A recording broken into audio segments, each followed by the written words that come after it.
All right, here's your last video for today going over your study link. This is what we worked on in our lesson today on page 248 and 249, okay? All right, so what I want you to do on 1 through 6, it says circle the greater fraction for each pair. You're going to need to make equivalent fractions, and you have room to write them out to the side. When you turn in your study link, I should see that you have equivalent fractions out to the side, okay? On number 7, I want you to explain how you got your answer for problem 5. How did you figure out which fraction was larger? I want you to explain it to me in words. Just like if I were to talk to you in person and you would say, oh, this is how I did it. That's what I want you to write down. Okay, I want you to tell me what you did. You can use some numbers in there, but I want to see lots of words in there also. All right, on number 8 through 13, it says write the decimal equivalent for each fraction. Okay, all right.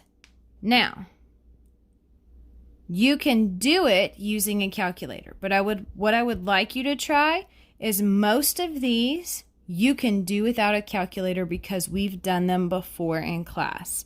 I want you to try them without a calculator and see what you can come up with. Okay, then you can check them with a calculator. All right, so what you can do is, if it's got a denominator of 10, it's super easy. Or if it's like 20 or 25, you can change it to have a denominator of 100 and then write it as a decimal. 3/4 and 2/3 are pretty common fractions that we've been working on memorizing. The only one you might have a little bit of a hard time with would be 5/8. You could do 5 divided by 8 to get your decimal. Okay?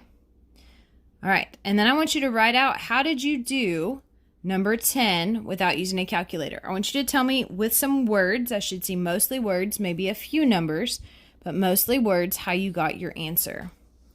All right, and then on 15 through 20, I want you to use greater than, less than, or equal to make each number sentence true.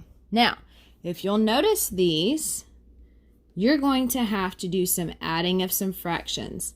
Not only that, you're going to have to make equivalent fractions before you can add these. So you need to get a piece of scratch paper out.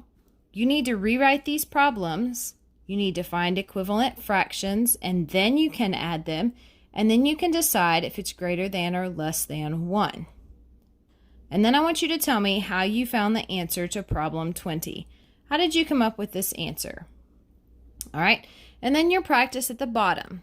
You have a multiplication, a division, a subtraction, and an addition problem.